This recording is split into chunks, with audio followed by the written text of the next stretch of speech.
Il nous semblait vraiment important, voire presque essentiel, de pouvoir maintenir cette journée professionnelle et déjà le Festival numérique Expo, l'édition numéro 3, et cette journée professionnelle. La preuve, c'est qu'il y a plus d'une centaine de personnes qui sont inscrites aujourd'hui, donc c'est plutôt une bonne chose. Donc, avec cette année, pour thématique dans la journée professionnelle, plutôt quelque chose autour du jeu vidéo et la découverte à la fois du jeu vidéo et sur différents aspects. Donc, à la fois ce matin avec des présentations, donc dans un premier temps, donc de 10h à 11h30 avec Jean Z, donc qui va nous parler en fait de la richesse du jeu vidéo, de ses multiples aspects.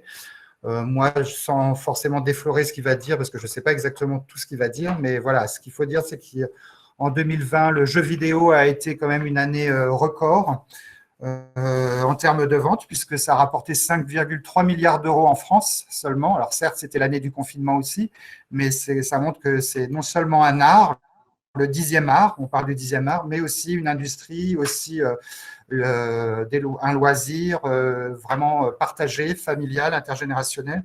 Donc, il nous semblait intéressant de vraiment partir sur cette thématique. Et puis aussi de montrer un peu sa place en médiathèque, puisque comme tous les derniers supports ou les derniers médias, c'est toujours un peu l'enfant illégitime ou celui qui est un petit peu moins accepté en médiathèque. Donc ça nous semble aussi important de faire beaucoup de médiation et de valorisation, en tous les cas du numérique. Dans la matinée aussi, le deuxième intervenant sera Vincent Salin, qui lui est créateur de jeux vidéo, qui a pu mettre en place un certain nombre de jeux vidéo et qui vous expliquera un petit peu aussi son point de vue de comment on crée un jeu vidéo. Donc ça, c'est aussi le côté conception et ce qui nous paraissait très intéressant. Et cet après-midi, elle sera décomposée sous forme de 3 ateliers. Donc normalement, vous êtes tous chacun inscrits à un atelier. Donc, le premier qui présentera en fait la médiathèque numérique, donc avec un de ses représentants, Franck Gabriel, de la société CVS, qui vous montrera en fait cette plateforme numérique qui propose, alors pas forcément que du jeu vidéo, mais qui propose du film, qui propose de la musique, qui propose aussi de la formation, qui propose aussi des livres numériques. Donc, voilà, c'est aussi la place des plateformes numériques qui ont été quand même très utilisées en 2020. Ça nous semblait intéressant d'en parler pour les collègues qui ne connaîtraient pas. Et le deuxième atelier consiste plutôt en fait une présentation du Fab Lab, en fait, je regarde le Culture Maker en fait du Lab 86 qui a été fait dans le 11e à Paris. Donc là, c'est plutôt le côté participatif, expérimentation, vraiment la Culture Maker. Et le troisième, c'est une création en fait de machine théâtre qui a créé des hologrammes, des holophores en fait, mais vous verrez en quoi ça consiste. Des ateliers en fait qui consistent à la création de scénettes filmées qui sont ensuite transposées via une tablette numérique dans un petit théâtre japonais type Kamishibai, et où vous trouvez les personnes qui ont été filmées sous forme d'hologramme en 3D. Et donc c'est à la fois très créatif et à la fois j'allais dire du bricolage et de la haute technologie. Donc c'est aussi très intéressant, ça fonctionne très bien. Les ateliers ont déjà commencé depuis quelques jours. Voilà. Donc nous, on est très contents en tous les cas de maintenir ce festival numérique sur le département. On remercie Normandie Livre Lecture. Voilà, il y a 40 animations qui sont quand même maintenues sur tout ce qui a pu malheureusement être aussi déprogrammé, mais donc avec des ateliers participatifs limités et des ateliers à distance. Donc, et juste pour rappeler que ici, nous, le numérique est un des axes du plan départemental de la lecture publique de la médiathèque départementale de l'Eure, avec comme référente Anne-Sophie Dallet, qui est en charge de tout ce qui concerne le numérique ici à la médiathèque départementale, et puis un certain nombre de collègues médiateurs numériques dans les médiathèques du département. En tous les cas, voilà, moi je remercie tous les participants, et puis je vais laisser la place à Alexandra qui va nous expliquer un peu les côtés pratiques de cette journée. Bonjour à tous. Donc, petit mot, Fabrice Carrière a dit l'essentiel. Normandie Livre et Lecture est ravie de vous accueillir aujourd'hui et de voir que vous êtes aussi nombreux, même en version dématérialisée. Alors, pour que tout se passe bien, je pense que tout le monde commence à avoir l'habitude des visios. Nous vous remercions de couper votre micro tout en bas, donc à côté du bouton raccroché, vous avez coupé le micro et coupé la caméra. Si vous souhaitez prendre la parole, puisque ça va être une journée qui va être interactive, vous pourrez poser des questions aux intervenants qui participent à la journée. Donc, pour ce faire, vous pourrez lever la main et nous vous donnerons la parole. Ça va être plus simple. Ça évite une cacophonie ambiante. Vous avez aussi la possibilité de vous exprimer, notamment si vous n'avez pas de micro, vous pouvez vous exprimer par chat tout en haut avec la petite bulle de texte. Voilà. Et normalement, Jean Z vous proposera des petits sondages durant son intervention. Donc, les sondages, ça se situe au niveau des formes géométriques qui sont tout en haut à votre droite. Voilà, donc je vais laisser la parole à Jean Z pour la première intervention de la matinée et je vous souhaite une bonne journée professionnelle. Bonjour. Est-ce que vous m'entendez déjà? Parce que c'est vrai que les visios, c'est un peu bizarre. Très bien, c'est bon. Ce n'est pas des questions qu'on pose normalement. Est-ce que vous m'entendez? Voilà. on nous entend quoi, quand on se parle. Oui. Déjà, mille excuses de ne pas être présent en physique. Alors déjà, nous avons tous le confinement, donc ça ok, mais en plus, il y a vivement des soucis de train, donc c'est un peu la double punition, c'est absence de train, etc., etc. Donc vraiment, j'en suis désolé parce qu'il y a des lieux que j'aime bien, comme les librairies. J'aime bien les librairies pour l'odeur du livre. J'aime bien les magasins d'occasion de jeux vidéo parce que ça rappelle des souvenirs. Et puis il y a aussi l'odeur des boîtes. Et puis les médiathèques parce qu'il y a 1000 découvertes à faire et que c'est un lieu extrêmement varié. Pour y emmener mes enfants, il y a 1000 découvertes. Je fais 1000 découvertes quand je vais là-bas et voilà. Et ça va aussi bien de la bande dessinée aux jeux vidéo, à la littérature. Et je trouve que c'est vraiment des endroits formidables. Donc, je vous remercie pour l'invitation. C'est un sujet à jeux vidéo que j'ai déjà traité dans un livre. C'est le sujet dont je vais vous parler aujourd'hui. Je vais m'excuser parce que c'est assez dense, qu'il faut parfois passer par des choses de redéfinition de ce qu'est le jeu vidéo, de ce qui est l'art, pour qu'on soit à peu près tous d'accord, même si on ne sera jamais d'accord sur l'art et sur le jeu vidéo. C'est comme ça, et on va voir aussi pourquoi on peut difficilement être d'accord sur ces objets-là. Mais ça va être une heure qui, moi, m'ont permis de me remettre en selle dans cette recherche sur l'art et les jeux vidéo, et j'espère que vous apprécierez cette heure-là. Alors, c'est Alexandra. Alors, moi, je ne suis pas le magicien. Alexandra n'est pas mon assistante, mais ça passera beaucoup par Alexandra parce que quand je vais quand je vais vous partager ma keynote, ma présentation, je ne vais plus vous voir du tout, donc ce qui est un peu embêtant. Je trouve ça un peu dommage, mais je ne vais voir que ma présentation. Donc voilà, si vous avez un mot à dire, n'hésitez pas et Alexandra me fera signe. Donc je la remercie entre guillemets, m'assister dans cet exercice de visio pas toujours évident.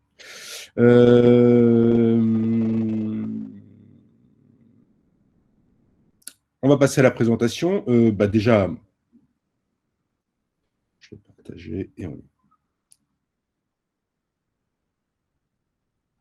Ok, alors est-ce que ça marche? Tac. Est-ce que vous voyez bien l'art du jeu vidéo? C'est bon.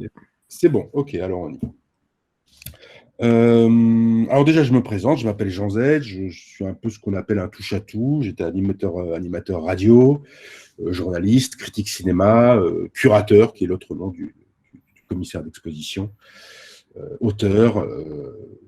Donc voilà, je suis un peu un touche-à-tout et qui est passé d'abord par la critique de cinéma et par l'animation radio. Et le jeu vidéo, qui m'a pourtant toujours accompagné, j'ai presque 50 ans, et donc j'ai connu l'ère Pong des années 70, les machines Pong, on y reviendra, mais sans avoir perçu ou vu que cet objet, ce médium qui m'accompagnait dans ma vie pouvait avoir un quelconque rapport, on va dire, avec l'art, avec même la possibilité même d'en parler, d'en faire des chroniques et de le présenter. Pourtant, il y a eu des périodes où j'ai beaucoup joué. La période de la fin des années 90, j'ai beaucoup joué, notamment, c'est l'époque de Age of Empires, c'est l'époque de ce qu'on appelle l'âge d'or du PC, avec beaucoup de genres qui ont été inventés à ce moment-là, et beaucoup de jeux, on va dire, iconiques, comme GTA, comme Diablo, comme César 3, et puis Half-Life, qui est un jeu de science-fiction absolument admirable, et qui mêle l'action, c'est un jeu frénétique où dans une base souterraine d'essais nucléaires, voilà, un essai va mal se passer et des aliens vont venir s'inviter à la danse. Et vous, pauvres scientifiques, j'allais dire, en tout cas, vous n'êtes pas un super-héros du tout. Il va falloir se défendre et se défendre face à cette horde d'aliens. Mais si le jeu n'était que cela, bon, ce serait peut-être pas forcément un grand jeu, ce serait peut-être un bon jeu, mais pas un grand jeu. C'est un grand jeu parce qu'au moment où vous croyez sauvé, par exemple, par des militaires qui débarquent, des militaires humains, vous vous dites, ça y est, ouf, voilà, j'en suis sorti. En fait, ça va être le début d'un deuxième assaut et il est hors de question pour les militaires de vous laisser sortir de cette base. Et donc, il va falloir encore une fois faire preuve de résilience. C'est un jeu absolument admirable. Half-Life 2 est aussi excellent et un épisode sur réalité virtuelle est sorti dernièrement, tout aussi excellent. Donc ça, c'est une période, mais une grande période. La deuxième grande période que moi, j'ai pu croiser, qui m'a intéressé, c'est cette période autour de la fin des années 2000, où on a pu voir des jeux comme, j'allais dire des films, mais des jeux comme BioShock, avec un soin sur l'architecture et un soin dans la science-fiction, dans les propos.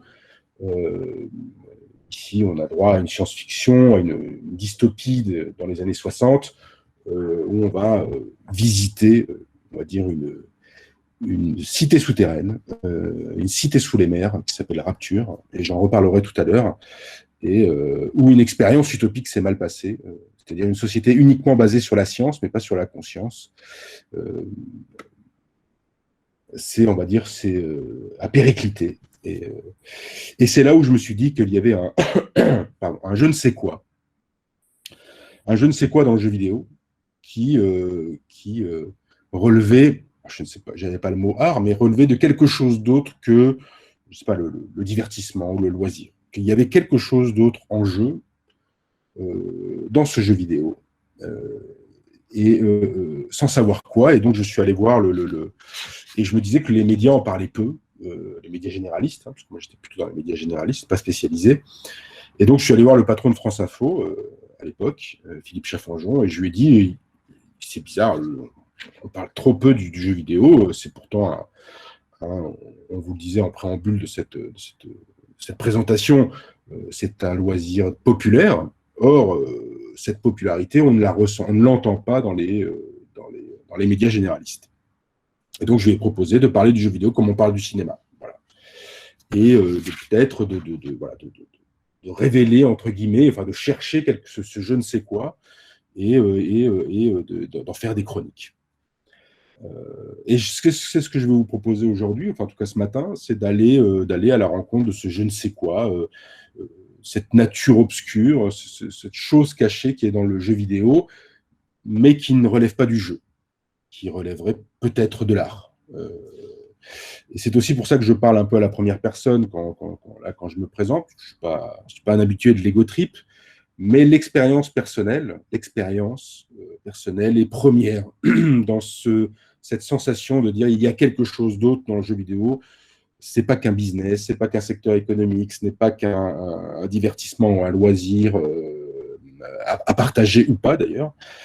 C'est aussi autre chose. L'aventure, on va dire, du jeu vidéo commence, pour bien qu'on se mette d'accord, l'aventure économique démarre en 72 avec le jeu Pong. Voilà, ça, c'est le premier Big Bang économique du jeu vidéo. Donc, on va dire que le jeu vidéo a une petite cinquantaine d'années. Le jeu vidéo en tant que secteur économique. Et il relève de deux visions. Puisque cette même année, on va avoir à la fois Pong et à la fois la sortie de la première console de jeux vidéo, l'Odyssée, la console de salon. Celui qui va inventer la console de salon, c'est Ralph Baer. Il s'est un peu fait voler cette invention, entre guillemets, en tout cas, cette intuition du jeu vidéo, qu'on pouvait faire jouer les écrans par un certain Nolan Bushnell qui est à droite et qui est l'inventeur, enfin, c'est pas lui qui a inventé Pong, ils étaient plusieurs sur cette fabrication, mais c'est lui le patron d'Atari, c'est lui qui va lancer Atari, et c'est lui qui va avoir l'intuition que le jeu vidéo, c'est un business très très important. Donc on a un peu là les deux initiateurs, mais deux visions, c'est-à-dire Ralph Baer, qui est un peu l'homme qui va dire on va amener le jeu vidéo sur les écrans, sur les téléviseurs des gens, on va amener le jeu vidéo dans les foyers, et Nolan Bushnell, qui avait travaillé, lui, dans des parcs d'attractions, va dire, non, on va amener les gens aux jeux vidéo. On va s'en servir, on va les attirer. On va les attirer vers le jeu vidéo. Et peut-être que vous connaissez, Ralph Baer, c'est un peu l'oncle facétieux. Hein, il a cette intuition du jeu vidéo depuis longtemps, hein, depuis au moins l'après-guerre. Et il a aussi inventé le Simon. Ça parlera peut-être aux anciens, qui est un jeu de mémoire, de musique et de mémoire. Alors voilà Pong. Alors je coupe un peu le son, parce que moi j'ai le son, vous ne l'avez pas, mais le son est très désagréable, mais le son faisait partie quand même de l'avancée technologique amenée par Pong.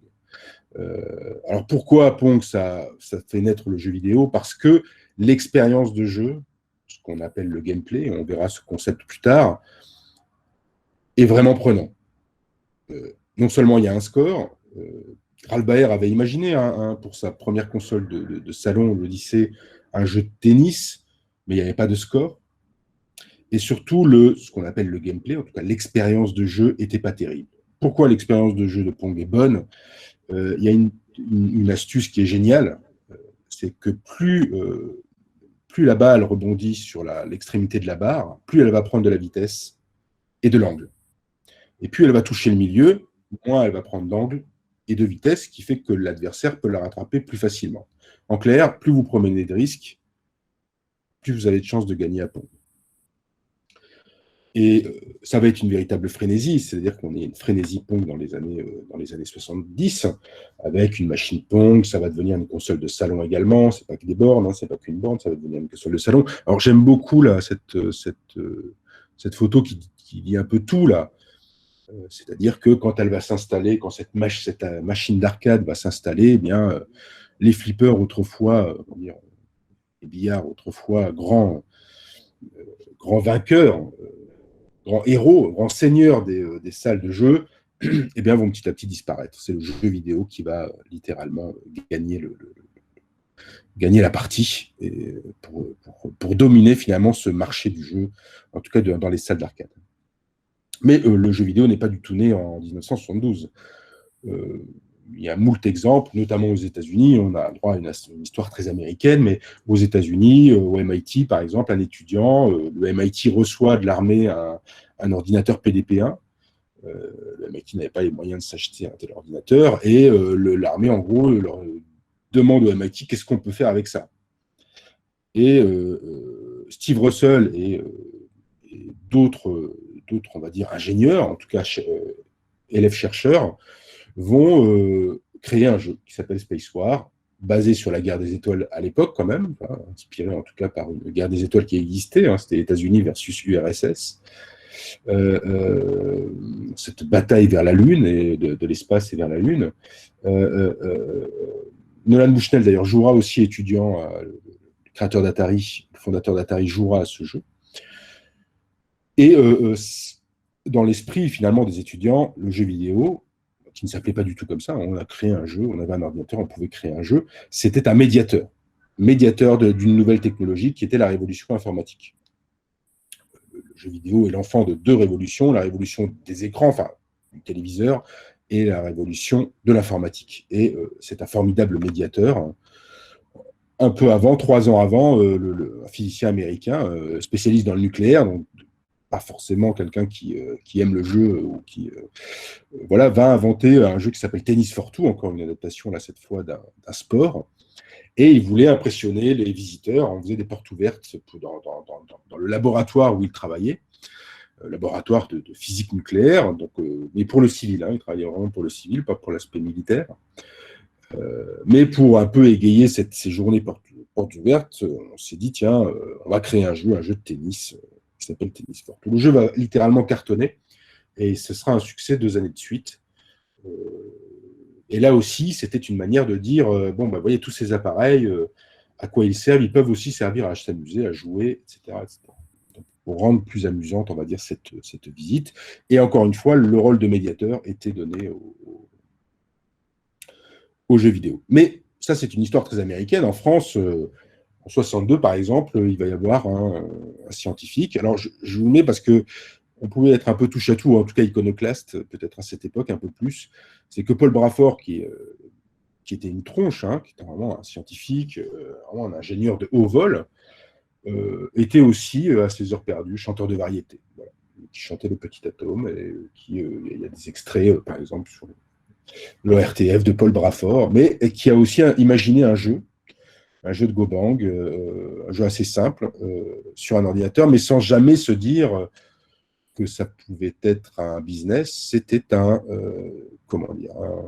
ambassadeur de l'ordinateur, un ambassadeur de la révolution informatique. À quoi ça pouvait servir? Ça peut aussi servir à jouer.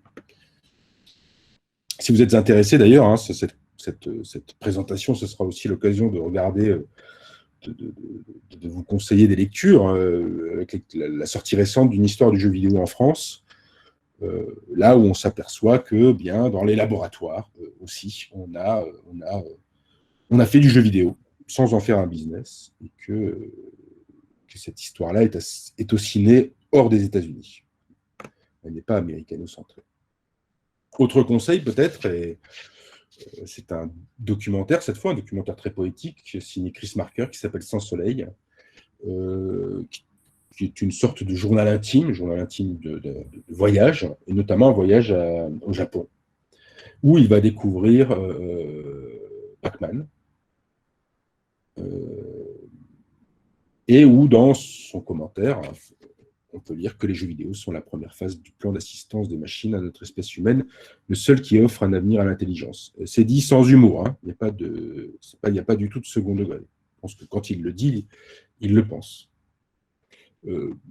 Donc l'idée aussi de on ne va pas se mentir, de cette conférence, c'est de faire ce pas de côté.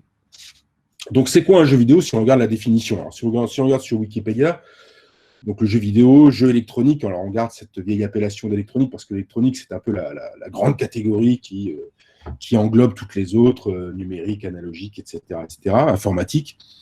Donc voilà, c'est un jeu électronique avec une interface utilisateur qui permet une interaction humaine ludique avec un retour visuel sur un dispositif vidéo. Ce qui nous ramène à une notion d'orthographe. On écrit souvent les jeux vidéo avec un S. C'est un peu rentré dans les usages, et ça a été accepté, je crois, par le Robert. Sauf que si on analyse bien, les jeux vidéo n'a pas de S, parce que ce que ça désigne, c'est que c'est un jeu qui passe par un dispositif vidéo, par un format vidéo. Mais ce n'est pas des vidéos, il n'y a pas des vidéos dans un jeu, c'est le dispositif vidéo. Voilà, et donc le joueur ou la joueuse dispose de périphériques et interagit avec ce jeu, ce monde, et ces interactions ont des conséquences sur cet environnement virtuel. Enfin, moi, quand je joue à un jeu, c'est pas à ça que je joue. Je n'ai pas du tout cette impression de... c'est une définition, hein. Si on prend la définition de c'est quoi un livre, sur le Larousse, assemblage de feuilles imprimées réunies en un volume broché au relier, voilà, je n'ai pas du tout, quand je lis un livre, du tout l'impression d'avoir ça en face de moi. Donc, ce n'est pas ça qu'on recherche ici. C'est autre chose. Donc, c'est quoi les éléments de base, en réalité, d'un jeu vidéo? Au-delà de ces aspects purement techniques, on va dire qu'il y a 4 éléments de base pour faire cette cuisine. Il y a l'esthétique, hein, ce qu'on voit, les mécaniques de jeu, ce qui fait qu'un jeu est un jeu, l'univers fictionnel, ça peut être un récit, mais ça peut être juste une fiction, un monde. Et puis la technologie, parce que cette technologie, c'est ce qui est la base finalement de tout ça. C'est peut-être le moins visible, hein. On n'est pas obligé de s'y intéresser, mais elle permet finalement tout ce monde. C'est-à-dire qu'on ne peut pas enlever un de ces 4 éléments à la recette jeu vidéo. Il faut un univers de fiction, même aussi maigre soit-il, Il faut des mécaniques de jeu, ça c'est indispensable, mais il faut une esthétique et il faut une technologie. Alors, ça peut être une esthétique sonore, hein. On peut avoir très bien un jeu, ça c'est déjà fait, qui se base uniquement sur le son. Mais ça passe par ces 4 éléments. Autre indication, tout est écrit et codé dans un jeu, même là, le sentiment de liberté, on parlera beaucoup d'un genre qui s'est imposé ces dernières années, c'est le monde ouvert, ou bac à sable. Je préfère monde ouvert parce qu'il y a cette notion finalement de monde que j'aime beaucoup, d'univers. Alors le genre ouvert, le monde ouvert, pour vous expliquer, c'est quel que soit d'ailleurs le genre, hein, ça peut être de l'heroic fantasy, ça peut être un univers très contemporain, ça peut être la préhistoire, ça peut être ce qu'on veut finalement, l'univers qu'on veut traiter, mais on donne en gros 40 à 50 km² virtuels aux joueurs, avec des mécaniques de jeu à faire, et on les laisse un peu en toute liberté. Je dis 40-50 km² parce que c'est un peu la moyenne. Ça peut être beaucoup plus, ça peut être un peu moins. Enfin, on a un espace qui est quand même relativement énorme, et où on peut se balader assez tranquille. Mais même dans cet univers, tout est écrit et codé à l'avance. On va s'intéresser à un jeu pour expliciter ces 4 éléments, ces 4 éléments fondateurs, on va dire, du game design, de la conception de jeu, en regardant, enfin en prenant comme base un jeu vidéo universel, je dirais, Super Mario Bros. Voilà, que vous ayez joué ou pas, et c'est bien ce qui fait l'universalité du jeu vidéo, que vous ayez joué ou pas à Super Mario Bros, vous connaissez Mario. Voilà, vous connaissez ce plombier qui n'a pas toujours été plombier, qui a d'abord été menuisier, mais enfin bon, et moustachu, et voilà, le monsieur tout le monde qui va aller affronter le méchant Bowser dans un univers de fantasy, univers imaginaire, pour sauver la princesse Peach. Dans ce qu'on appelle le genre, là, le jeu de plateforme, parce qu'il faut aller d'un point A à un point B en évitant les obstacles et en évitant de mourir au passage. Voilà, le voilà arrivé enfin à son... Donc l'esthétique, c'est là où débute l'expérience de jeu, c'est ce qu'on voit ou ce qu'on entend. C'est l'interface privilégiée pour la joueuse ou le joueur, hein, c'est ce qu'on remarque en premier. L'univers fictionnel, c'est-à-dire narration-fiction, un jeu vidéo n'a pas besoin de récit, mais il s'évertue toujours à en créer. C'est un peu l'un des mystères aussi du jeu vidéo, c'est que toujours il y aura quelque chose pour, même dans Candy Crush, il y a une petite histoire, et dans ce jeu mobile qui est pourtant qui est absolument pas basé sur le récit, ça ne raconte pas une histoire.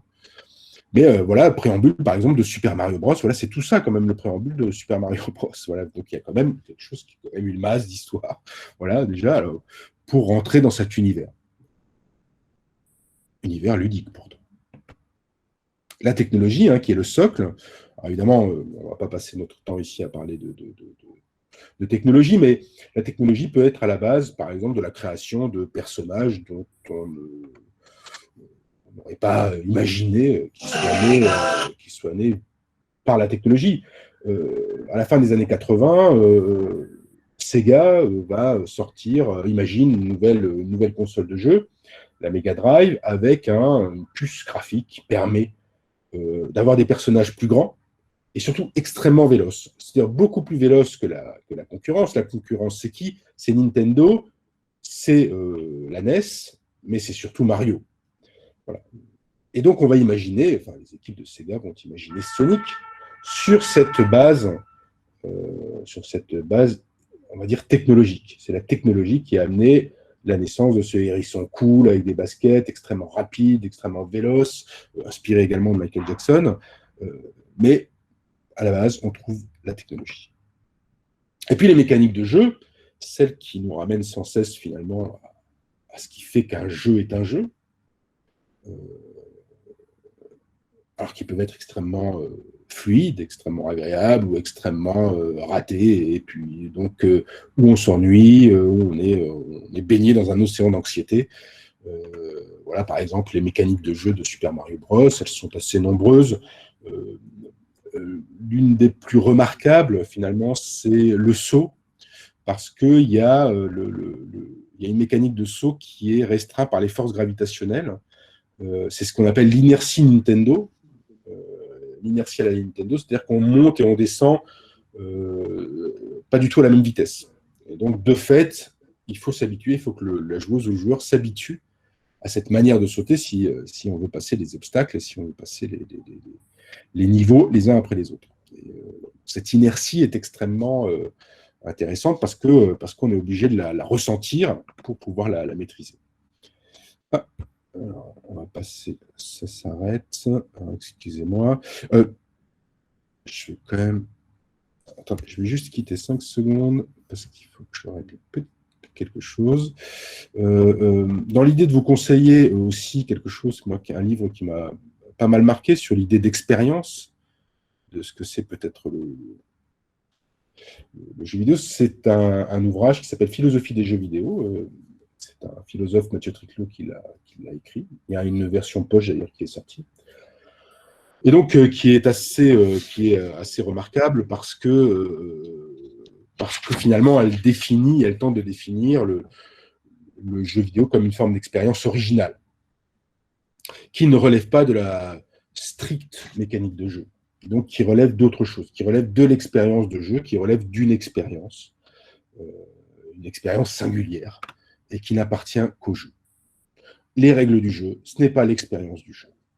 Et c'est très important, puisque si on veut rapprocher finalement le jeu vidéo de l'art, si on en reste aux règles du jeu, on ne pourra pas difficilement le faire. Donc, voilà, ce je ne sais quoi, moi, je le trouve dans l'expérience du jeu.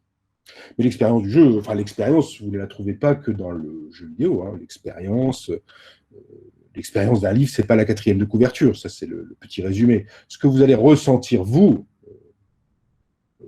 à la sortie d'un livre, d'une lecture, d'un film, ça, finalement, ça va vous appartenir et c'est vraiment l'expérience singulière d'un médium.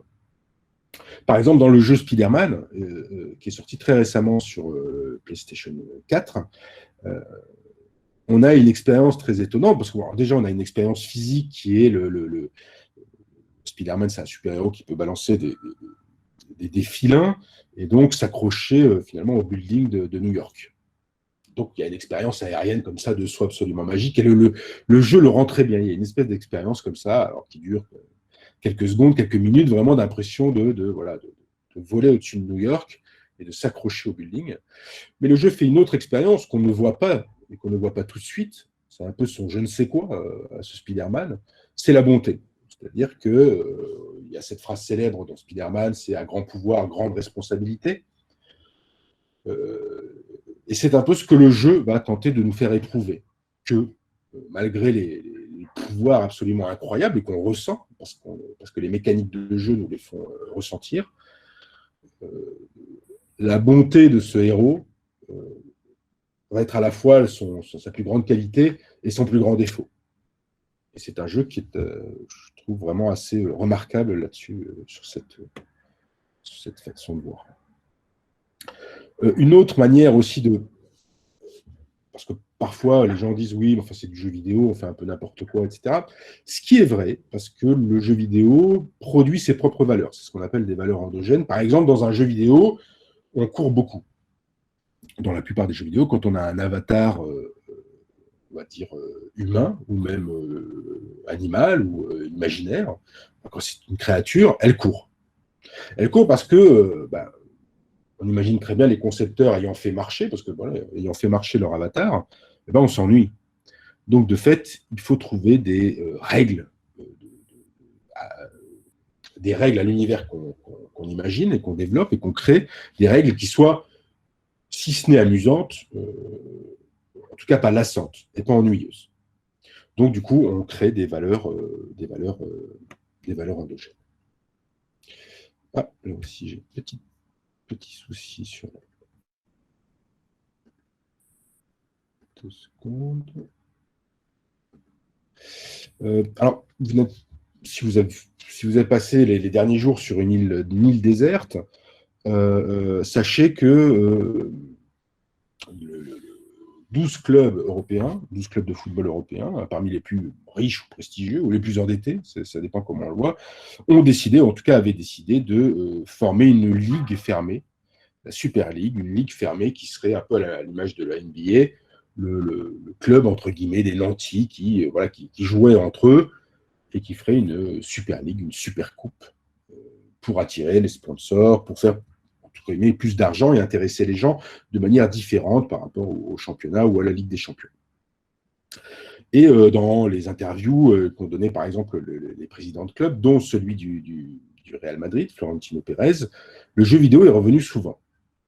Aussi chez Agnelli, qui est le président de la Juventus, le jeu vidéo est revenu en disant oui, mais vous comprenez, les enfants jouent aux jeux vidéo et qu'ils trouvent les matchs de foot réels, les matchs de foot en vrai, trop longs, trop ennuyeux, et donc ennuyeux. Et il faut évoluer, changer, il faut peut-être les raccourcir, etc. Donc, quand on parle par exemple de FIFA, qui est une simulation de foot, FIFA 20, FIFA 21, c'est une simulation de foot qui penche ce qu'on appelle vers l'arcade, c'est-à-dire vers le spectaculaire. On ne vous impose pas des matchs de 45 minutes avec des 0-0 terriblement ennuyeux. Voilà, c'est pas possible. Donc, de fait, le jeu invente ses propres valeurs, ses valeurs endogènes, et cette simulation de foot invente ses propres valeurs qui, peut-être, en tout cas pour Florentino Pérez, ces valeurs ont des répercussions dans le monde réel, puisque dans son idée de Super League, c'était l'idée de finalement de rendre ça un peu plus divertissant. Mais le jeu vidéo, ça fait aussi belle lurette qu'il s'est transformé en autre chose. En 2007, un internaute a l'idée de se filmer, enfin de filmer un jeu, une partie.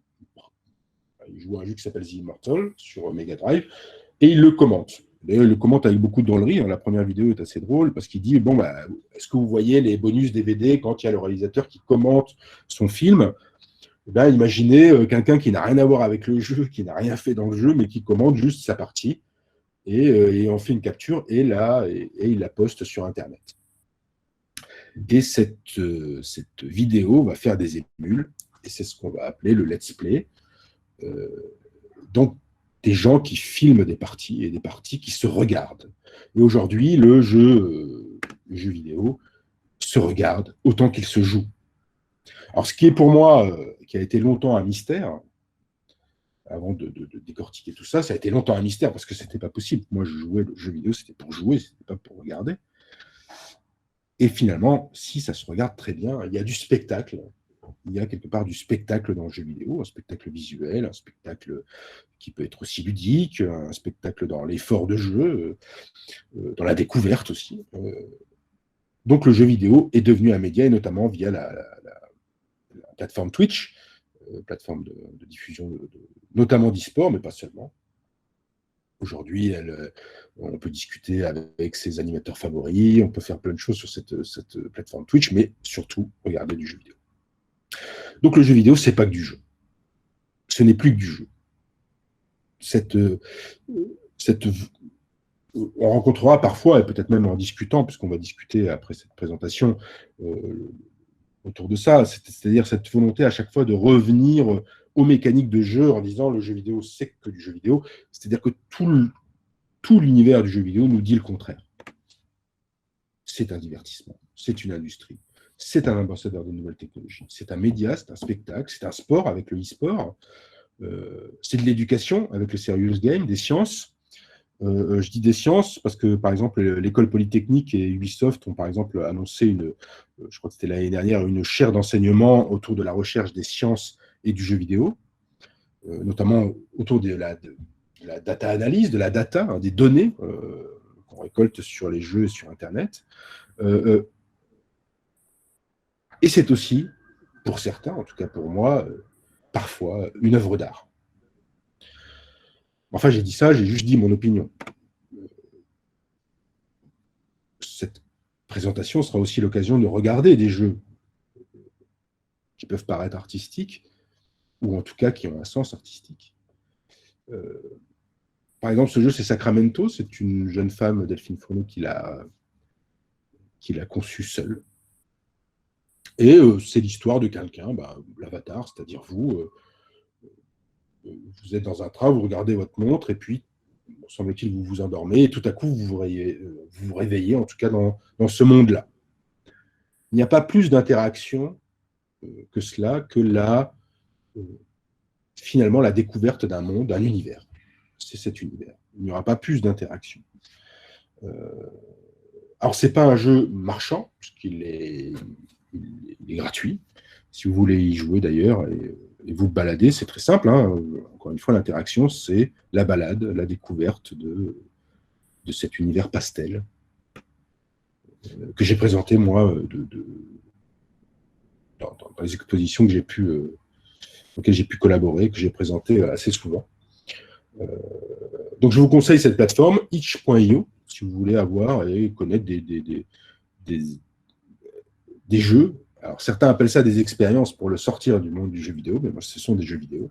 Et c'est une plateforme, alors parfois, c'est payant, mais généralement, c'est gratuit, où vous donnez une somme au bon vouloir. Donc, c'est vraiment une super plateforme pour partir à la découverte, finalement, de ce jeu vidéo un peu autre, un peu différent.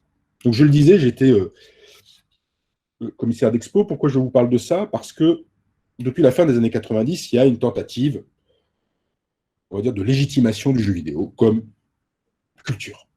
Appelons ça comme ça, comme culture. Et je fais petitement partie de cette histoire. Elle est d'abord partie des universités, notamment américaines, avec ce qu'on appelle les game studies, c'est-à-dire qu'on a étudié le jeu vidéo en tant qu'objet de recherche. Et petit à petit, les joueuses et joueurs ont aussi revendiqué une culture du jeu vidéo, une manière d'être, d'être soi, qui comprenait le jeu vidéo.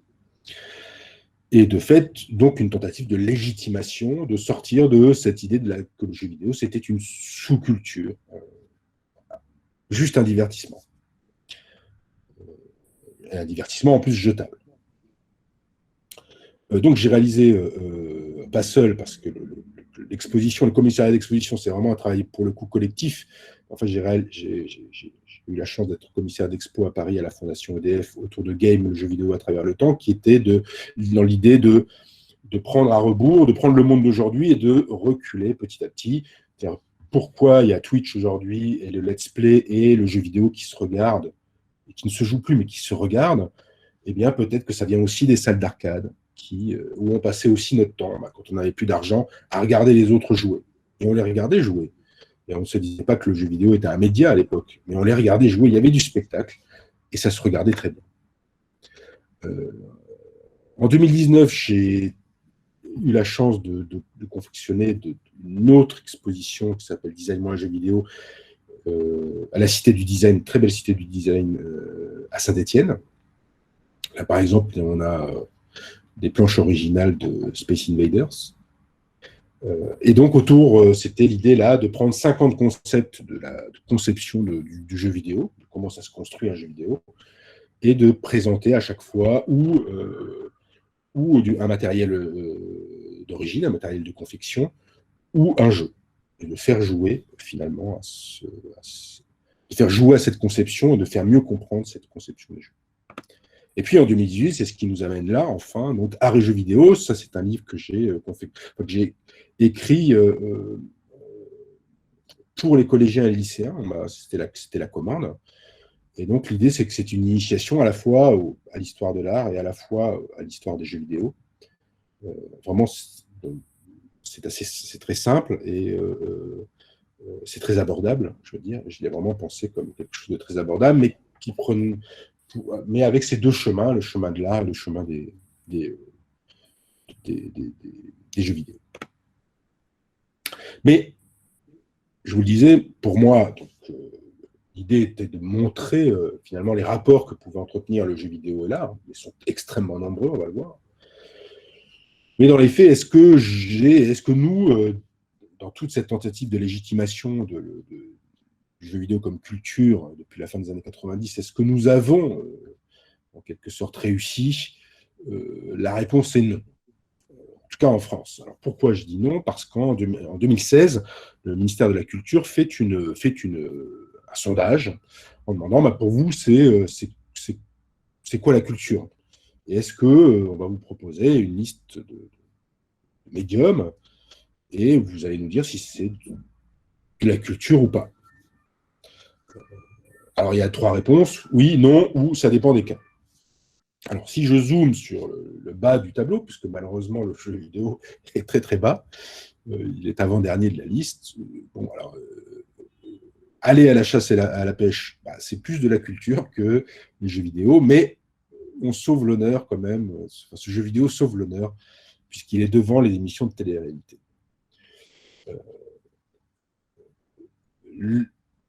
Et j'ai donc tendance à dire que si le jeu vidéo n'est pas reconnu globalement, socialement, et je vais m'expliquer, comme de la culture, c'est que pour l'instant, ce n'est pas de l'art. En tout cas, nous serions trop peu nombreux, en tout cas, pour pouvoir l'affirmer. Alors, dans une très large majorité, c'est 63% des gens, des gens interrogés, des personnes interrogées ont répondu non, en aucun cas, le jeu vidéo ne peut être une culture. Alors, qu'est-ce qui fait que, finalement, alors peut-être que vous vous posez aussi ces questions, qu'est-ce qui fait que c'est pas du jeu vidéo, parce que, après tout, il y a effectivement visiblement beaucoup de critiques que l'on peut faire, en tout cas d'arguments que l'on peut donner pour dire non, ce n'est pas du jeu vidéo. Il y a quelques années, une dizaine d'années, Roger Ebert, qui est malheureusement disparu, grand critique de cinéma américain, qui a su donner, qui a su passer au grand public américain de sa cinéphilie et donc de son amour du cinéma et des auteurs de films, déclare: les jeux vidéo ne pourront jamais être de l'art. Après tout, les basketteurs et les joueurs d'échecs ou les joueurs de football américain, ils ne se lèvent pas en disant que leur jeu est une forme d'art. Clair, le jeu vidéo, c'est un sport. Sport où ce qui compte, c'est la victoire. Alors, la victoire, c'est la récompense finale d'un jeu. Point. Donc, de fait, ça ne relève pas de l'art. Mais on pourrait dire que cette forme de jeu n'est plus la seule du tout en présence. Il y a un très grand jeu de 2017 qui s'appelle What Remains of Edith Finch. Edith Finch, c'est je crois, l'arrière-grand-mère. Et Edith Finch, donc, qui est l'avatar, l'héroïne du jeu, qui a alors 16 ans, je crois, va retrouver sa maison familiale, la maison familiale de toute cette famille, de ces 3 générations, qui, semble-t-il, est atteinte d'une malédiction. C'est-à-dire que tous les membres de la famille meurent de manière absolument tragique. Donc le jeu propose, et ça va vous paraître étonnant, de jouer toutes ces morts, de manière onirique, poétique, drôlatique parfois, absurde, tragique, évidemment. Et c'est un jeu. Et ici, par exemple, on joue, c'est pour ça que j'ai bien pris cet exemple, et c'est pas la première fois. Je prendrai un autre exemple de ce type, c'est pour dire que le jeu vidéo, lui aussi, brise les tabous, finalement, qu'on peut lui amener. On dit, mais il n'y a que la victoire qui compte. Ici, il n'y a pas de victoire. Ici, on va nous amener à une interaction, à jouer avec ces jeux d'enfants, et le bébé va mourir noyé. Donc, on parle d'une mort d'enfant dans un jeu vidéo. Et le jeu est extrêmement touchant. On ne sait pas très bien d'ailleurs de quoi, in fine, il parle. L'expérience est très dure, mais c'est une expérience de deuil, ça c'est sûr. Mais le jeu est suffisamment poétique pour ne pas surligner, et il le fait avec beaucoup d'inventivité. C'est vraiment un jeu assez extraordinaire, éprouvant parfois, mais pas toujours. Voilà. Donc là, il n'y a pas de condition de victoire.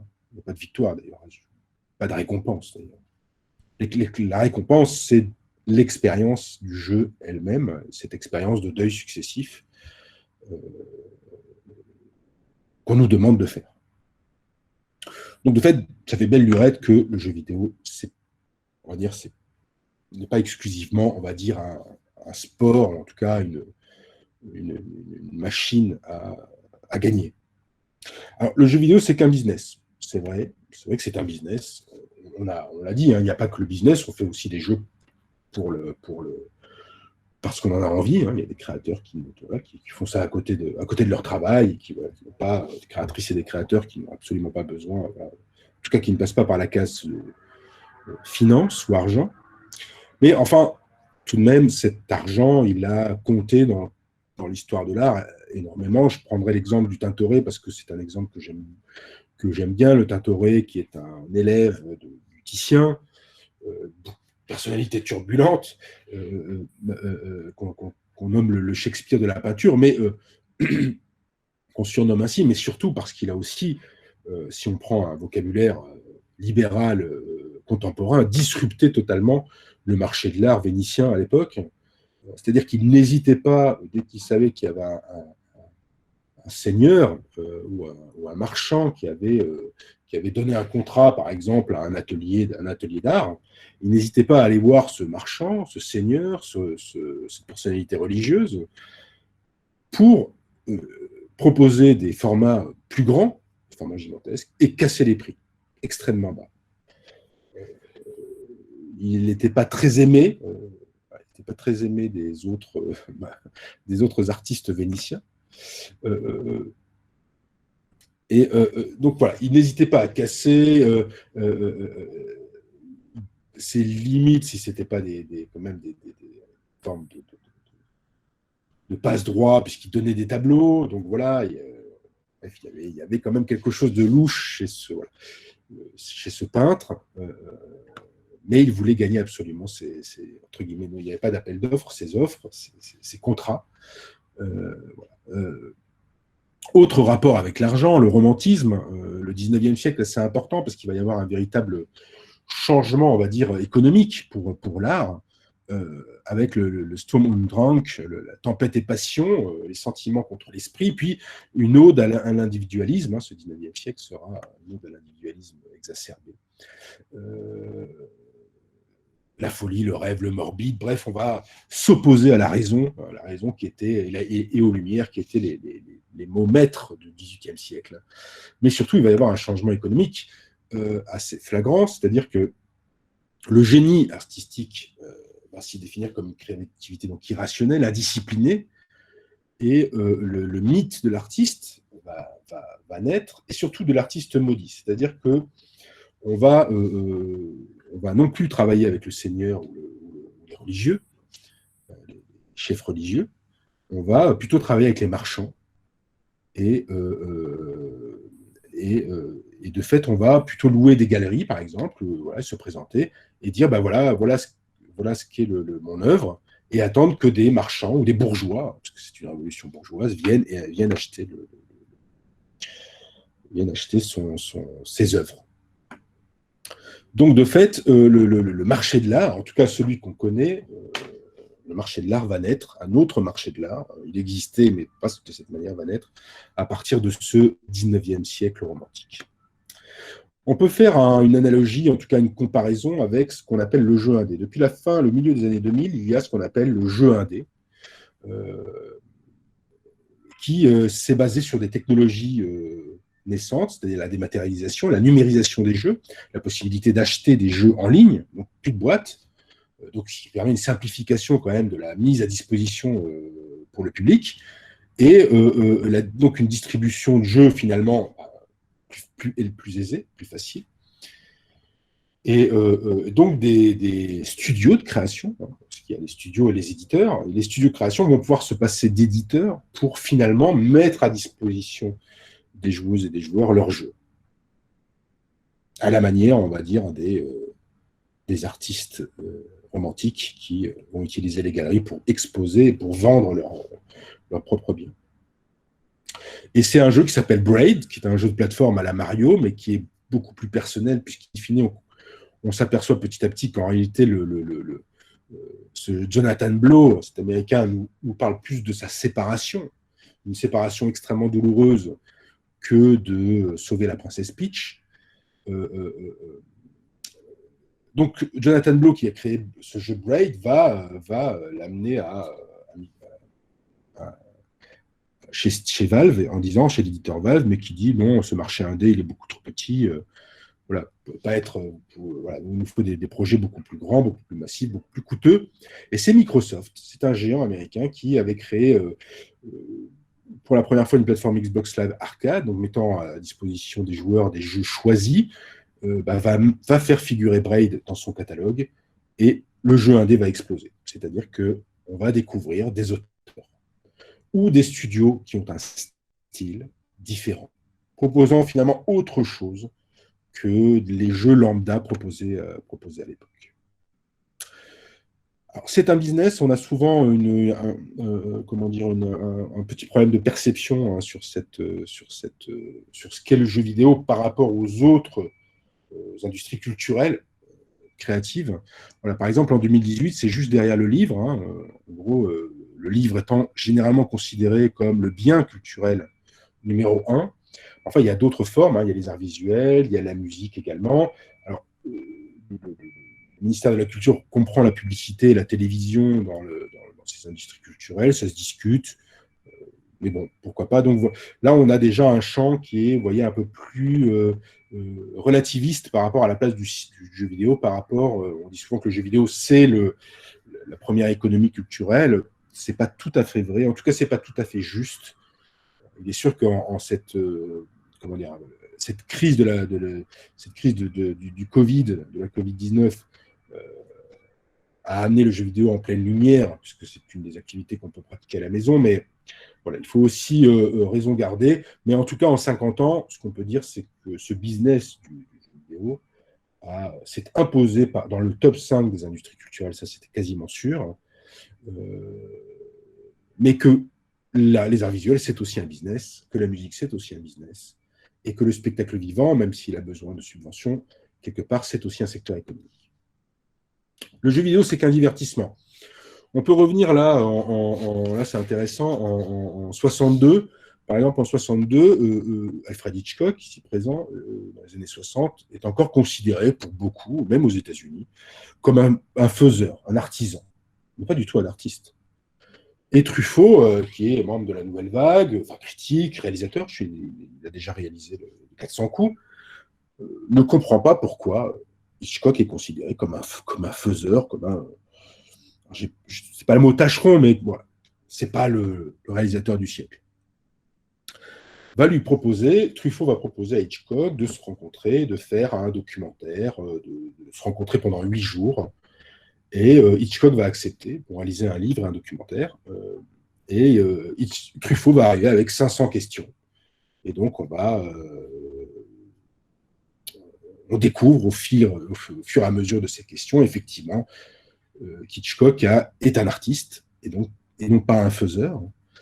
Et et désormais, quand vous voyez un top 100 des films, des meilleurs films de toute l'histoire, eh bien souvent le premier, c'est un film d'Hitchcock. Je dis souvent, ça peut changer, mais en tout cas dans le top 10, vous trouvez toujours Sueur froide, Vertigo d'Alfred Hitchcock.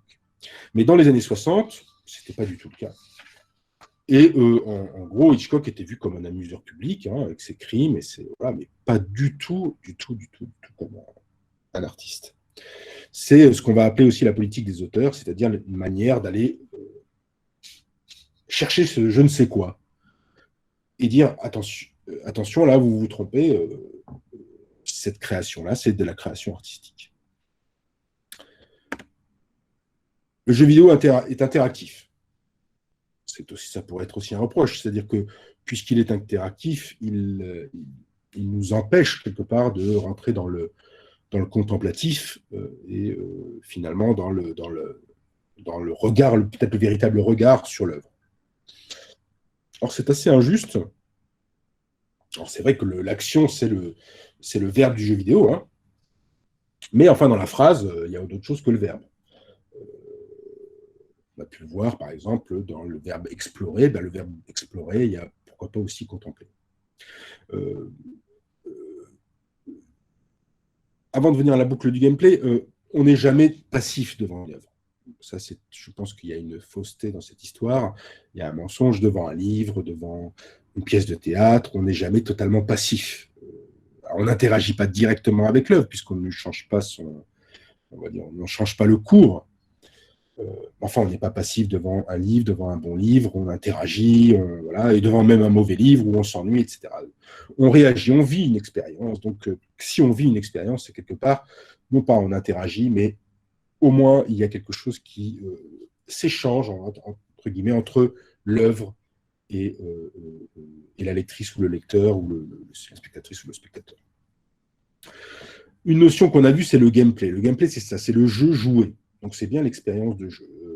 Il y a une notion, je voudrais quand même en passer par là même si c'est une notion difficile à saisir, c'est le gameplay, qui est un des mots les plus répandus dans le monde du jeu vidéo, dans le monde de la critique du jeu vidéo, mais qui est l'un des mots qui a le plus de sens. Parce qu'il y a 1000 définitions pour ce mot gameplay. Donc, le mot gameplay, si vous voulez, la boucle de gameplay, bon, il y a un trou, il y a un ennemi, il faut sauter, on saute, et on récupère le bonus, ou on survit, etc. Donc, on a une espèce de boucle qui finit par se former, qui est la boucle de gameplay. Donc, on a un objectif, il y a un challenge, on appuie sur un bouton, ou deux, ou plusieurs, on a un feedback, et ce feedback, c'est la récompense. Et on retourne la boucle, et il y a un nouvel objectif, bon, etc., etc., etc. Mais finalement, cette récompense, elle peut être extrêmement légère. Ça peut être juste terminer la séquence. Ça peut être juste explorer. Explorer, c'est une manière d'être interactif avec un univers et de ne pas appeler ça une récompense. Mais c'est une critique qui est juste et qui est valable, et qui est à entendre. En tout cas, voilà, je le redis, je remonte Sacramento, où le seul but est d'explorer. Bon, ok, on peut juste explorer, mais certains diront, mais c'est une expérience, c'est pas du jeu vidéo. C'est pas du jeu vidéo parce qu'effectivement, il n'y a pas d'obstacle. Eh bien, moi, je dis que si, l'obstacle, c'est la curiosité, l'envie d'explorer. Et oui, il n'y a pas de risque de mourir, mais enfin, il y a cette envie d'explorer et d'aller plus loin. Et après tout, on ne sait pas s'il y a un risque ou pas, etc. On ne sait toujours pas, là, dans le monde dans lequel on vit. Donc, il y a toujours une certaine notion aussi de curiosité, danger qui vient de se mêler. C'est ce que j'appellerais le degré d'interaction ludique, s'il faut inventer un concept. C'est-à-dire qu'il y a des jeux qui sont extrêmement riches en système, on va dire, de gameplay, en système de boucle, et d'autres qui sont très pauvres, mais ça ne leur enlève rien, on va dire, à ce côté, on va dire, jeu vidéo. Le jeu vidéo est violent, c'est vrai. Enfin, beaucoup de jeux vidéo sont violents. Donc ça lui enlève quand même beaucoup espèce de manière. Enfin, c'est quand même oublier l'histoire de l'art, là pour le coup. Si on prend Homère, donc l'Iliade et l'Odyssée, par exemple, qui sont fondateurs de la littérature quand même européenne et entre guillemets en général occidentale, pour avoir bien lu l'Iliade, hein, puisque c'est un poème,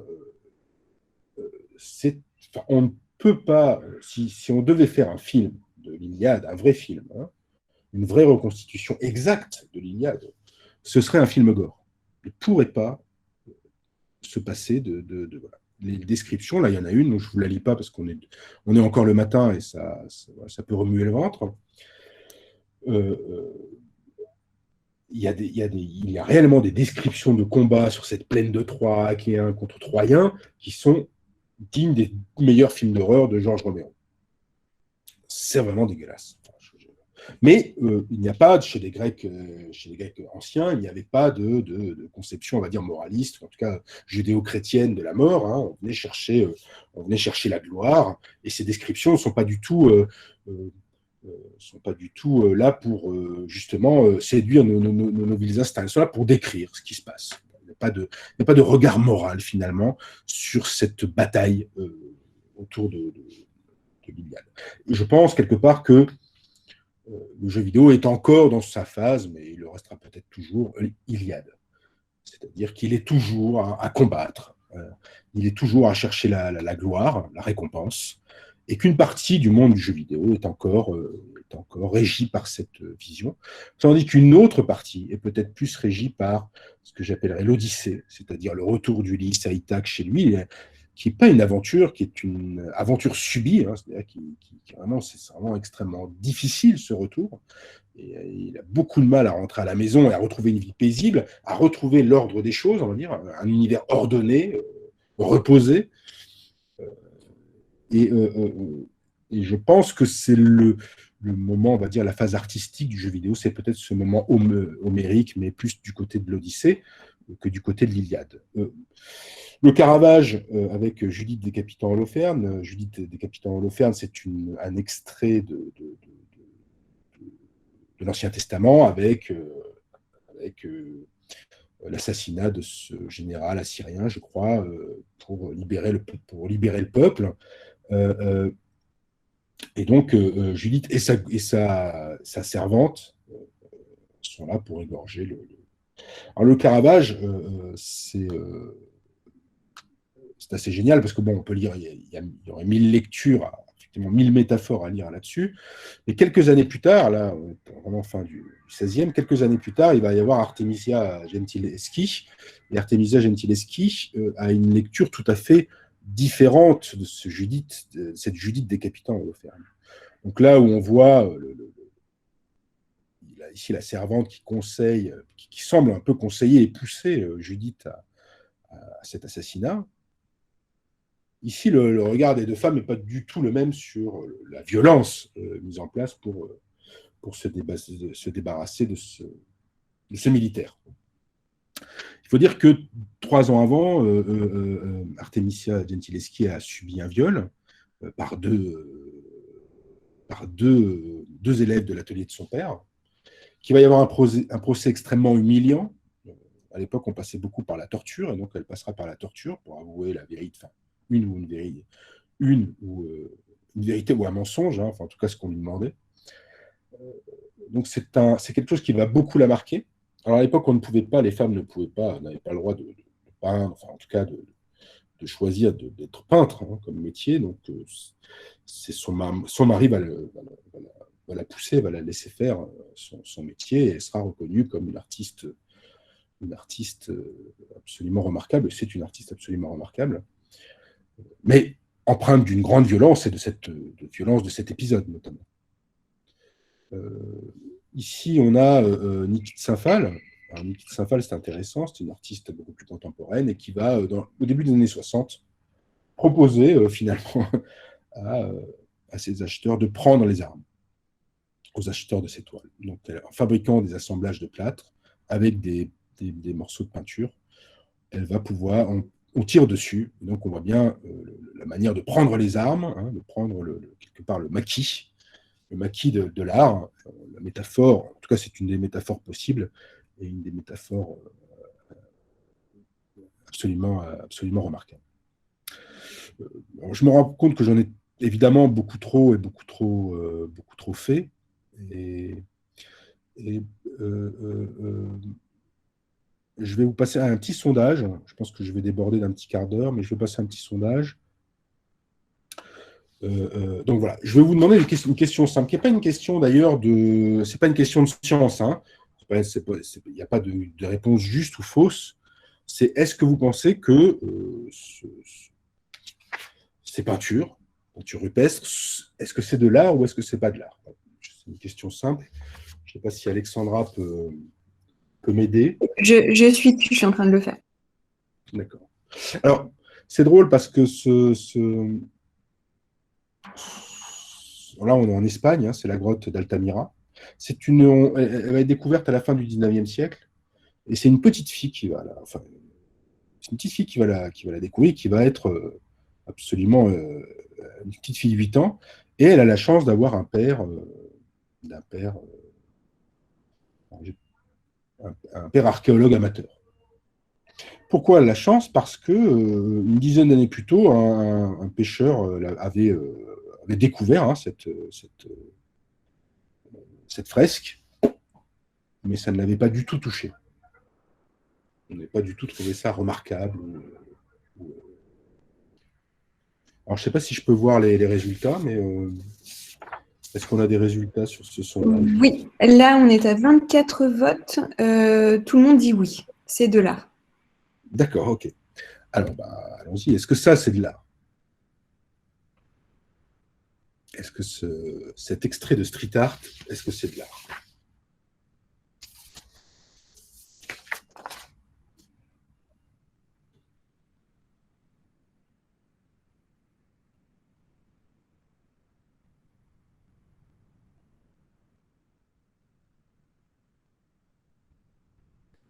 Alors, qu'est-ce qu'on a comme...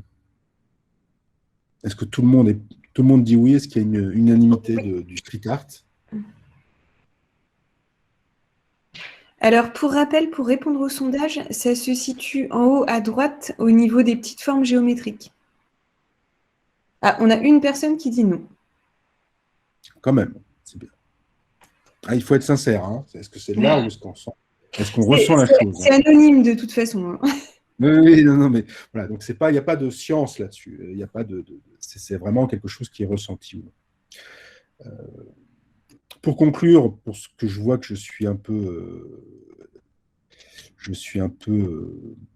vais déborder et que je vais préférer passer plutôt aux questions-réponses.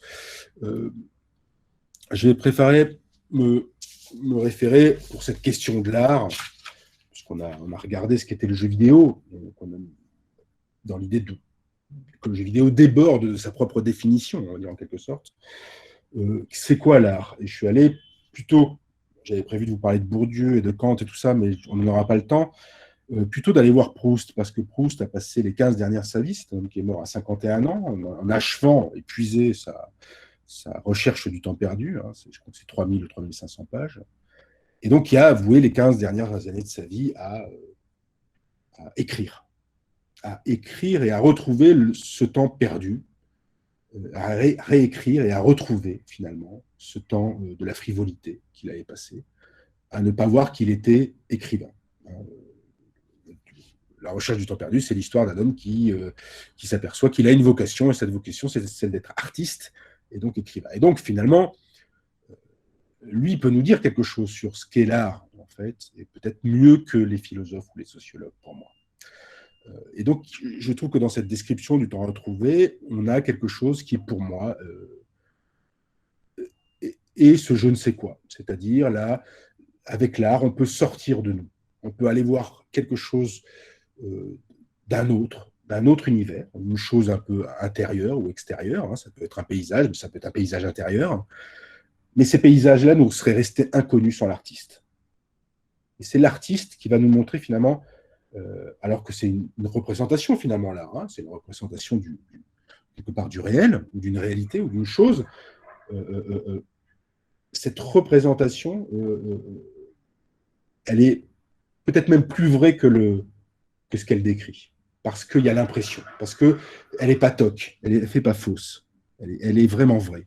Est-ce qu'il y a de ça dans le jeu vidéo? Voilà, c'est ça la question en fait que je voudrais poser. Est-ce qu'il y a la possibilité qu'on nous amène dans un autre univers, et que cet univers finalement se rapproche de nous, et qu'on se dit mais c'est pas toc, il y a bien quelque chose de réel qui se joue. Par exemple, on peut citer Heavy Rain, qui est un jeu français de 2010, qui est un polar, hein, sur un tueur en série, et qui, lui, va marquer aussi une rupture, quelque part, parce que, en tout cas dans le marché grand public, dans le secteur grand public, parce qu'il va dire on peut inviter du quotidien dans le jeu vidéo. On peut faire du quotidien un jeu. Donc, on peut aller se lever, s'habiller, se doucher, se raser, se brosser les dents. Alors, le jeu va être vivement critiqué également, parfois, en disant c'est une expérience, ce n'est pas du jeu vidéo. On n'a pas à se brosser les dents dans un jeu vidéo, ce n'est pas du tout le but de l'affaire. Une autre manière, là je me suis trompé, c'est pas le bon titre. Le jeu s'appelle The Dragon Cancer. C'est un jeu américain. Et qui est en quelque sorte un documentaire sur la perte d'un enfant atteint d'un cancer. c'est un homme, un développeur, qui a proposé ça à son studio en disant, en forme de catharsis, il faut que je fasse un jeu sur cette mort-là. Là, on passe par de l'onirisme, on aussi passe par du réalisme. Et là aussi, je pense que ce jeu-là nous donne des choses, à Dragon Cancer, que finalement, on n'aurait pas pu avoir autrement. C'est bien un regard d'artiste qui permet finalement de s'approcher de ce deuil-là, de cette disparition, de ces moments absolument terribles. Et ce jeu, The Dragon Cancer, nous fait approcher, nous fait ressentir cette impression, ce je ne sais quoi. Et je ne peux plus dire à ce moment-là si c'est du jeu vidéo ou si c'est autre chose, mais je ne peux pas dire c'est juste du jeu. Je suis ailleurs, je suis autre part.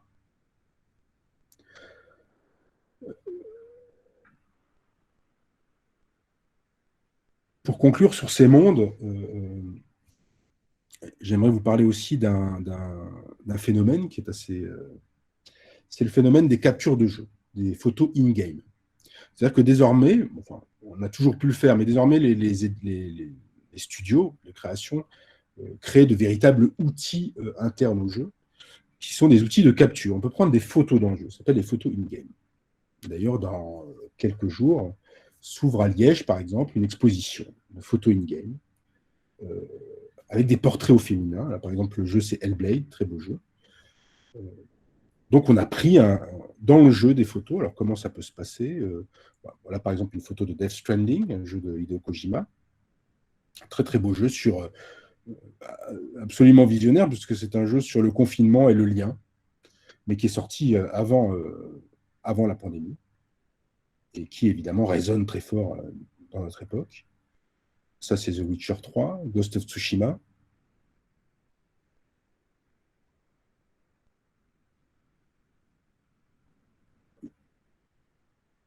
Detroit Become Human, un jeu de Quantic Dream, toujours, du studio parisien. Et là, The Last of Us 2. The Last of Us 2, alors comment ça peut se passer une prise de photo? Alors, vous voyez, c'est saccadé parce qu'on est vraiment en mode photo et qu'il faut choisir le bon cadre. Donc, on choisit le cadre absolument parfait, la lumière, le contraste, la couleur. Donc, il y a toute une forme de personnalisation de cette photo. Et on capture des instants de jeu qui peuvent devenir donc de véritables expositions.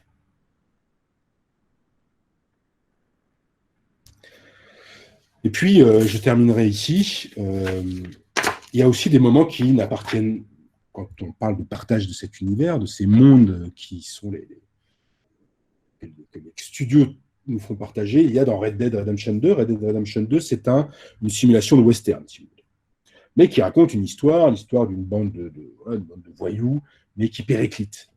Ils sont pas au mieux. Et cette bande de gangsters, finalement, c'est un peu le champ du cygne.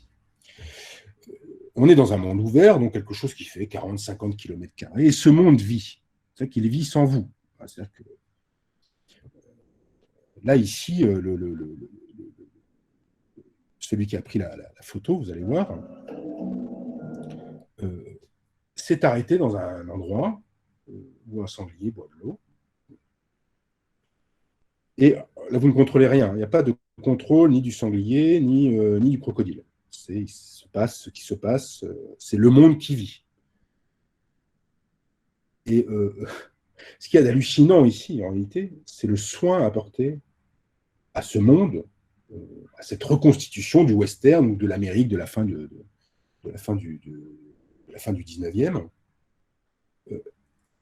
Et donc, dans cette mort, le soin qu'ont pris les développeurs, les créateurs, pour créer cette chose qui est totalement...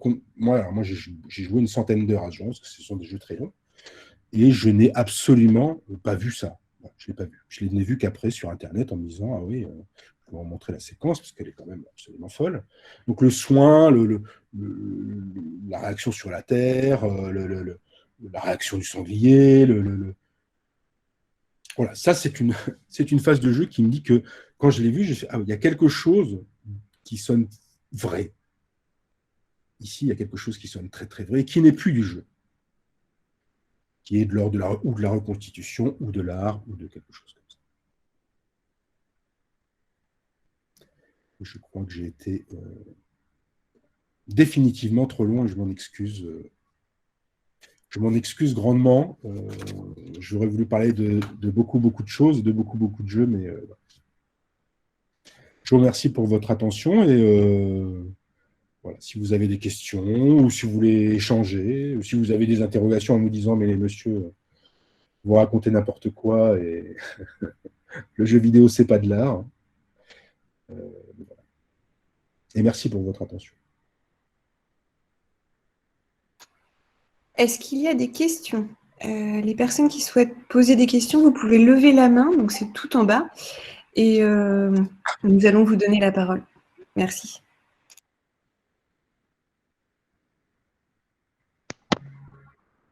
Alors, Matt D, c'est à vous. Oui, bonjour monsieur. Est-ce que vous m'entendez bien? Oui, je vous entends. Vous êtes un peu loin, mais je vous entends. Je voulais savoir quel est l'état de la recherche en histoire de l'art sur ce domaine et qu'est-ce que la semaine dernière, je sais que le Centre Pompidou a dédié sa semaine aux jeux vidéo et également il a développé un jeu pour se servir du jeu vidéo comme un outil de médiation, Prism 7. Je voulais savoir, est-ce que ça aura tendance à se développer dans les années futures? Alors, pour ce qui est de la médiation culturelle, là, j'en ai parlé, mais c'est vrai que j'aurais pu le signaler. Évidemment, c'est déjà utilisé, le jeu vidéo comme médiation culturelle. Pourquoi? Parce que c'est un médiateur qui est parfait. Je n'ai pas donné l'exemple, mais la réalité virtuelle, cette technique qui permet d'incruster des objets virtuels, par exemple dans le réel, à travers un smartphone, enfin en tout cas à travers un écran. Avant, pour l'expliquer, vous voyez, je suis obligé de l'expliquer comme ça, bon, c'est pas évident. Aujourd'hui, je dis Pokémon Go, et la plupart des gens vont comprendre ce qu'est la réalité augmentée. Pardon. Cette réalité augmentée, voilà, on s'en sert dans Pokémon Go. Donc, le jeu vidéo, c'est de toute façon un médiateur naturel. Vous avez une nouvelle technologie, utilisez le jeu vidéo. Ça va aller très vite. En tout cas, ça va faciliter beaucoup. Donc, c'est normal que Beaubourg, enfin le Centre Pompidou l'utilise. Le jeu, d'ailleurs, est vraiment pas mal parce qu'il sert aussi d'initiation, d'introduction, finalement, à l'histoire de l'art contemporain. C'est-à-dire que, bon, il y a aussi du travail de ce côté-là, parce que c'est pas simple. La mission, j'allais dire, n'est pas du tout simple. Et je trouve que c'est vraiment un bon jeu. Votre première question, donc oui, le jeu vidéo, ça va être un médiateur de plus en plus parce qu'il y a une facilité d'accès. Le jeu vidéo, c'est universel, mais c'est un peu comme l'art. C'est-à-dire que c'est universel jusqu'à un certain point. C'est-à-dire que quand on demande beaucoup, si on alourdit l'interface, si on met beaucoup de boutons, si on met beaucoup d'actions, on est paumé, quoi. Il y a des gens qui ne comprennent pas ce que c'est une manette. Parce que la manette, c'est déjà un outil très technique qu'il faut maîtriser, etc., etc. Mais si on passe par des interfaces tactiles, par exemple, qui sont beaucoup plus simples, évidemment, ça ne va aller qu'en s'accélérant. Mais votre première question est extrêmement pertinente. C'est vrai que vous demandez, quel est l'état de la recherche dans l'histoire de l'art sur les jeux vidéo? Pour le coup, moi, quand j'ai entamé art et jeux vidéo, le livre, je me suis retrouvé un peu dans la galère. Je me suis dit, mais il n'y a rien ou presque, quoi. Je pensais qu'il y avait 1000 trucs, parce que ça m'aurait aidé quand même dans ma recherche, hein, je ne vais pas vous mentir, ça m'aurait facilité. Là. Évidemment qu'il y a des game studies, il y a de la recherche universitaire, mais si vous tapez art et jeux vidéo, à la fois j'en suis heureux, mais j'en suis un peu gêné. Si vous tapez art et jeux vidéo dans Google, normalement, c'est moi la première occurrence, je crois. Enfin, c'est le livre qui est la première occurrence. C'est bizarre, ça ne devrait pas être ça. Alors ça changera peut-être, et ça va changer, je l'espère. Mais il y a une difficulté, il y a quand même une difficulté, et je vous le dis, et c'est pour ça que j'ai fait cette conférence, cette présentation sur l'idée de difficulté à dire que c'est du jeu vidéo, parce qu'il y a 1000 arguments pour dire que c'est pas de l'art, en réalité. Il n'y a même que ça. Voilà. Et qu'on est finalement un tout petit groupe à dire Ah si, quand même, il y a un je ne sais quoi que moi qui me rappelle quand même que c'est de l'art. Voilà, donc l'état actuel de la recherche, j'en sais rien. Il me semble qu'elle est encore à ses balbutiements.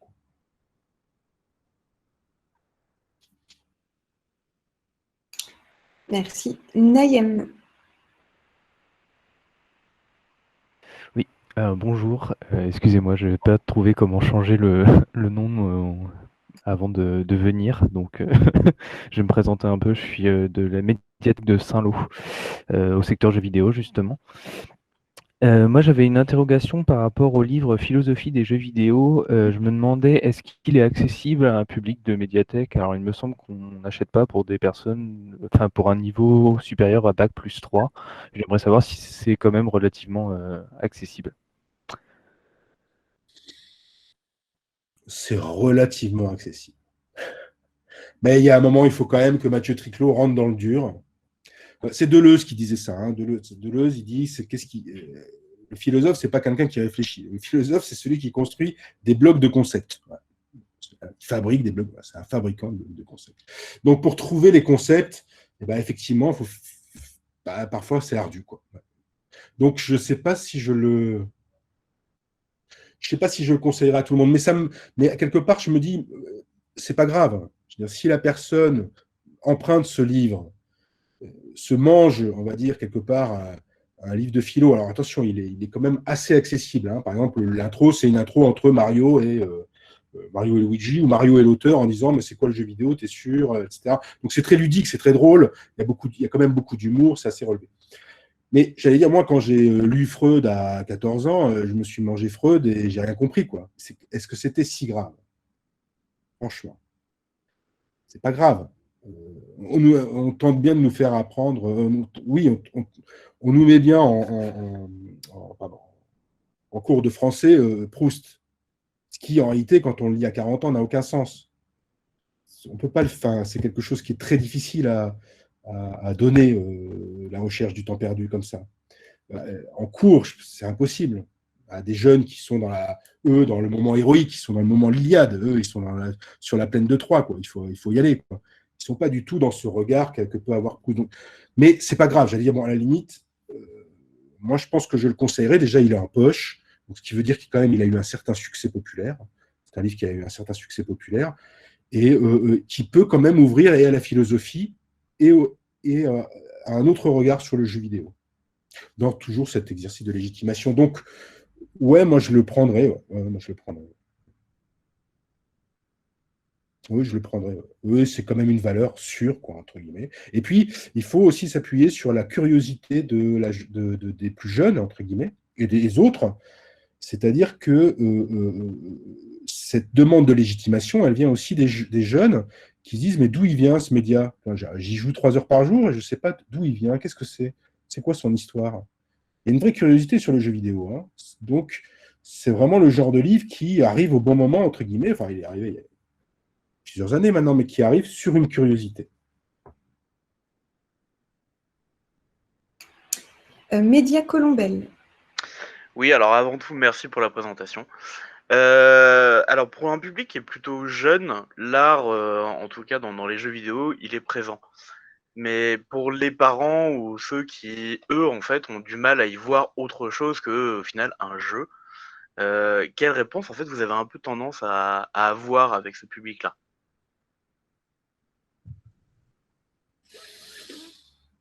C'est compliqué parce qu'ils sont de la même génération que, entre guillemets, on va dire que moi. Donc, ce que moi aussi, quand j'ai vu que les jeux vidéo étaient aussi regardés que joués, ça m'a quand même fait très, très bizarre. Donc, j'ai eu un espèce d'élan de conservatisme. J'allais dire, ah non, c'est pas possible. Les jeux vidéo, ça se joue, c'est tout. Bon point, allez, basta, au revoir. Bon, pas du tout. Pas du tout. C'est pas... le problème des parents, c'est plutôt le problème des gens qui ne jouent pas. C'est pour ça que j'ai essayé de vous montrer des vidéos, et plutôt que des images d'ailleurs, mais j'aurais dû vous montrer que des vidéos, mais même les vidéos, ça ne suffit pas à vous convaincre complètement de cette question. Mais si vous jouez à Journey, c'est un beau jeu, ça dure 2 heures. Vous jouez à 2 heures qui sont une forme d'exploration avec très peu d'interaction finalement. On est un peu comme dans Sacramento. Et on se rend compte que le voyage a été quand même autre chose que du jeu. C'est pas du jeu, j'ai pas joué. Je me souviens d'ailleurs pas de phase de jeu dans le journée. Il y en a, hein, mais je me souviens pas du tout. C'est pas de ça dont je me souviens. Je me souviens qu'il y a un chemin vers la félicité, que j'ai passé 2 heures, peut-être un peu hors du temps. Voilà. Quels arguments? J'ai pas d'autres arguments que dire jouer et jouer à certains types de jeux. Ça ne passe que par le jeu. C'est-à-dire que s'il y a une espèce d'illumination, comment, je sais pas. J'ai vu la lumière, ben voilà, c'est ça le jeu vidéo aussi. J'ai vu la lumière. Je pourrais vous expliquer en quoi c'est génial Fortnite, mais si vous y jouez, pardon, j'ai dit Fortnite, mais oui, malheureusement, il est beaucoup joué, mais peut-être un peu trop. Mais il y a quand même quelque chose de génial dans Fortnite. Mais quand on y joue, on se dit ah ouais, c'est ça quand même, ah ouais, c'est quand même sympa de jouer à ça. Voilà, mais si tant que vous êtes en regard extérieur et que bah, voilà, donc le conseil que moi j'aurais, c'est plutôt de commencer par des jeux mobiles pour les parents, de dire il y a tel jeu mobile, bah, allez-y, regardez, il y a des beaux dessins, mais c'est facile à prendre en main. Voilà, leur dire de jouer, mais pas leur donner tout de suite des expériences extrêmement complexes ou qui demandent déjà une lecture, on va dire, géologique quasiment du jeu vidéo, mais une lecture toute simple voilà, il y a un petit jeu, vas-y, télécharge-le, prends-le et voilà, regardez. Il est gratuit en plus, donc allez-y. Ah ouais, d'accord. Okay. Et là, voilà, il faut qu'il voit la lumière. Sinon, ça ne peut pas. Pour moi, ça ne peut pas marcher. Il faut qu'il joue. Olivier Geneviève. Merci, oui, bonjour. Alors moi, je suis coordinateur culturel en milieu pénitentiaire pour le centre pénitentiaire d'Alençon-Condé-sur-Sarthe. Mon métier, c'est à la fois l'action culturelle et la gestion des bibliothèques, un peu à cheval entre les deux. Mon intervention, elle est à la fois une intervention, une question. Elle est en lien avec ce que vous venez de dire et la question précédente. C'est sur le lien au récit. Le lien au récit et jeu et récit. C'est vrai que dans vos différentes réponses que vous venez d'apporter, on oppose parfois, je joue à un jeu, je vis une histoire, j'ai eu l'impression, etc. Et je me fais la réflexion depuis quelques temps, moi qui suis joueur de jeux vidéo, mais pas expert, et je suis par contre un peu spécialisé dans la question du jeu de société, hein, qui évidemment soulève des questions un peu parallèles. Et entre autres, ce qu'on observe de plus en plus, entre autres dans le jeu de société, évidemment dans le jeu vidéo, peut-être plus par essence encore, c'est notre manière de consommer du récit qui évolue. À la fois dans le domaine audiovisuel, c'est-à-dire qu'effectivement, de plus en plus on consomme de séries, de plus en plus il est facile de consommer de la série, et on veut vivre des histoires pendant longtemps et les avoir au quotidien chez nous, être acteur. On peut même penser, par exemple, à ce qu'a fait Black Mirror avec Bandersnatch, c'est-à-dire que ces tentatives de récits maîtrisés qui s'inspirent des romans dont vous êtes le héros, des histoires dont vous êtes le héros, ces séries de livres qui sont sorties dans les années 70, 80, 80, 90. Et effectivement, de plus en plus, le jeu vidéo, vous l'avez montré pendant une heure, et le jeu de société, nous propose de vivre du récit, du récit différemment, et au-delà d'un livre et simplement de lire, de s'accaparer l'histoire, là on la vit nous-mêmes et on fait des choix. Et je crois que cette distinction artistique, elle se situe là aussi, dans cette manière qu'on a de s'approprier du récit et de le vivre et de rentrer à l'intérieur. Parce que effectivement, l'art, c'est cette capacité de mettre à distance un élément, une réflexion, une histoire, et pouvoir se l'approprier. Et je crois qu'une des réponses, elle est là aussi. C'est-à-dire, voilà, comment est-ce que le jeu vidéo me permet de me mettre à distance, de créer une distance et de m'interroger dans ce récit dans lequel je rentre de plein fouet et que je peux vivre quasiment à la première personne, plus encore, à mon sens, que le cinéma ou la littérature. Je ne sais pas ce que vous en pensez. Oui, mais les détracteurs, puisque je jouais mon propre avocat du diable, les détracteurs vous diront, mais le jeu vidéo n'a pas besoin de récit. Il peut en produire, mais il n'en a pas forcément besoin. Or, moi, ce qui est vrai, hein, tout ce que vous dites est juste, mais or, moi, ce qui m'intéresse, c'est est-ce que même hors récit, est-ce que le jeu vidéo peut être de l'art? Et c'est pour ça que je vous ai d'ailleurs beaucoup mis de jeux qui n'étaient pas des jeux narratifs, en fait, en réalité. Journée n'est pas un jeu narratif. Il n'y a pas réellement de récit. Il n'y a pas d'histoire qui commence par, je sais pas, un tel personnage qui va rencontrer tel autre. C'est pas ça que l'idée. Mais quand il y a récit, est-ce que lui, il est capable parce que l'essai, alors pour expliquer l'essai de Black Mirror, donc ils ont sorti un épisode interactif, c'est-à-dire qu'on pouvait faire un choix.